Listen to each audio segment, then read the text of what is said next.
Shalom și bun venit în Israel! Subiectul videoului de astăzi este Alina Tomer. Comunitatea noastră pe YouTube crește foarte mult și o parte dintre dumneavoastră nu mă cunosc. Așa că astăzi vom vorbi despre mine, cine sunt, de unde sunt, ce fac, ce am făcut și dacă stați până la sfârșit am să vă arăt o surpriză. Deci, Alina Tomer, m-am născut la Sângersbăi, județul Bistrița Năsăud. Mama mea este din zona Bârgăului, numele de familie este Hangan, mama mea este Doina Hangan astăzi și tatăl meu, Dumnezeu să-l ierte, este Gheorghe Giurgiu Gheorghe din Maramureș, din Lăpușul Românesc. Deci eu m-am născut în Sângersbăi, părinții mei pe vremea respectivă lucrau amândoi în hotelărie, tata lucra la hotelul Hebe sau la 900 și mama lucra la 600 la UGSR, complexul sindicatelor, iar bunicul meu era domnul Hangan, directorul stațiunii, cu siguranță cine este din zonă și-l amintește. Am copilărit în Maramureș, în Lăpușul Românesc și încă mai am familie acolo. Am fost foarte legată de tata și de bunica din partea tatălui, pe care am iubit-o foarte mult, încă mai avem casa copilăriei, deci am copilărit, mi-am petrecut vacanțele la poalele Țibleșului, de acolo de unde este Pintea. Am absolvit prima facultate la Babeș-Bolyai, la Cluj-Napoca și apoi, după ce am absolvit facultatea în 1995, am mers la Oradea, unde am lucrat foarte, foarte mult timp în rețeaua Sind România și cu siguranță vă amintiți de Sind România. Cred că a fost prima rețea serioasă de agenții de turism, agențiile sindicatelor, iar cea din Bihor era la Casa de Cultură a Sindicatelor, unde încă este și astăzi director domnul Crețu. Cu siguranță cei care sunteți din Oradea vă amintiți de domnul Ivar Roșan, care a fost director la agenție la sindicate. Am lucrat acolo până în 2006. În 2006 am plecat cu un simplu notes și cu un pix, neștiind dacă mâine voi avea pâine sau dacă mâine am bani să-mi plătesc chiria. Deci în 2006 am pornit cu totul de la zero și am continuat să activez în turism, am continuat să îmi desfășur activitatea în propria agenție de turism, Eurovacanța, cei din Oradea, la fel, probabil vă amintiți și vă amintiți de tururile și excursiile și vacanțele pe care le-ați cumpărat prin noi, tot la Casa de Cultură a Sindicatelor, unde am rămas până în 2016, deci încă 10 ani.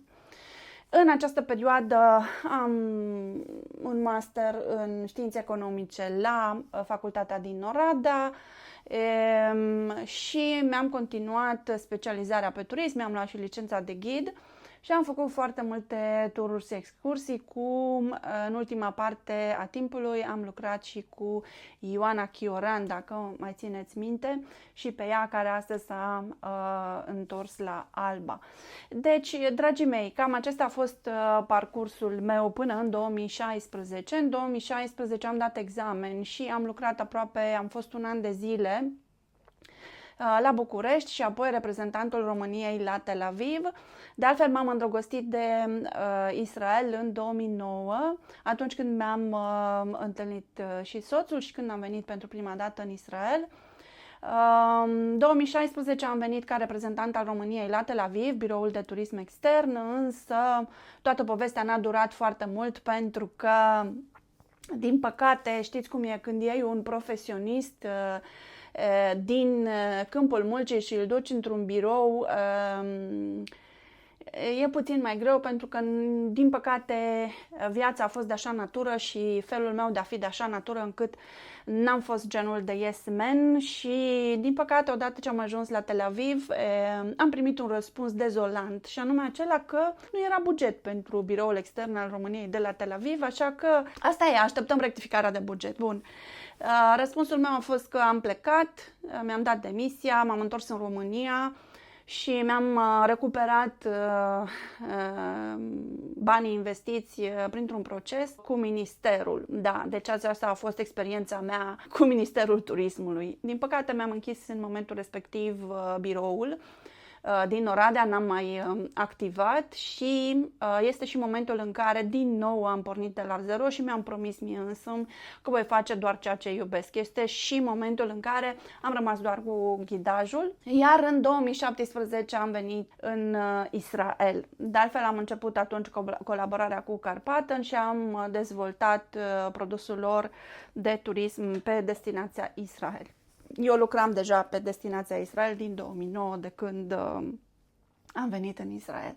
Ei, atunci am rămas în Israel în 2017 și nu doar că am rămas în Israel, chiar am depus actele pentru rezidență. Am urmat procedurile și drumul normal care îl face oricine care își dorește să obțină rezidența și chiar cetățenia, pentru că există această posibilitate în anumite condiții în Israel. Pe tot acest parcurs, stând în Israel, am ghidat grupuri de români.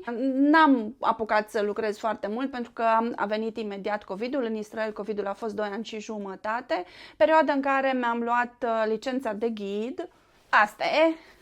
Asta este licența de ghid în Israel, deci am făcut școala de ghizi și mi-am luat licența de ghid atestat în Israel în perioada de COVID și totodată am urmat și al doilea master, la care m-am înscris în 2019, teologie biblică, pe care l-am urmat la Facultatea Babeș-Bolyai și am avut surpriza și plăcerea să pot să fac asta online pentru că eram în perioada COVID și am făcut totul pe Zoom. Toate aceste lucruri s-au întâmplat în perioada COVID, apoi am început să lucrez.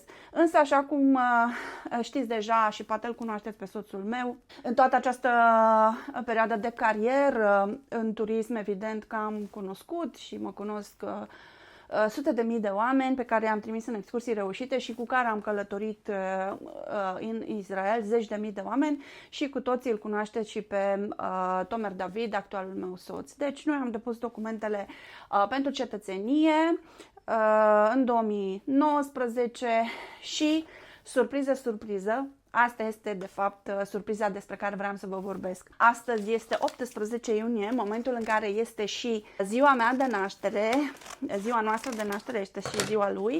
Am primit pașaportul meu israelian și asta e. Dragilor, foarte multe discuții pe tema mea, cine sunt, ce fac și așa mai departe. Sunt o fată din România, creștină, căsătorită cu un evreu și care trăiește în Israel. Israelul este singura democrație din Orientul Mijlociu și aici trăiesc împreună atât creștini, cât și musulmani, cât și evrei. Este într-adevăr, statul Israel este un stat evreiesc și permite evreilor să-și desfășoare în libertate credința și religia, așa cum și creștinii și musulmanii și druzii fac același lucru. Cu mare bucurie, astăzi, 18 iunie, când este și ziua mea de naștere, am împlinit 51 de ani. Și pentru că îmi place să vă spun lucruri și îmi place să vorbesc cu voi și să împărtășesc cunoștințele și experiența cu voi, am continuat canalul de YouTube pe care l-am început în 2020. Momentul în care nu îmi pasă de părerea celorlalți. Fac ceea ce îmi place, fac ceea ce îmi doresc, fac ceea ce iubesc și iubesc Israelul cu toată inima mea. Știu că este un val imens de antisemitism și ură față de Israel și acțiunile care se întâmplă, însă, dragilor, este alegerea noastră personală de a iubi și a transmite iubire și sentimente pozitive și a urâ. Eu, în acest moment, aleg să iubesc. Vă îmbrățișez cu drag din Israel și vă mulțumesc pentru că sunteți alături de noi. Vă mulțumesc pentru sutele de mesaje pe care le-am primit pe Facebook, pe WhatsApp, pentru telefoanele pe care le-am primit cu urări de ziua mea. Am 51 de ani și voi continua să fac asta și nu numai asta. Vă încurajez să spuneți și să faceți ceea ce vă doriți. Căutați-vă pasiunea și continuați și mergeți pe drumul pe care l-ați visat. Nu renunțați la visele dumneavoastră. Vă îmbrățișez. Ai. Ce era cel mai important? Cred că o să se supere sora mea pe mine.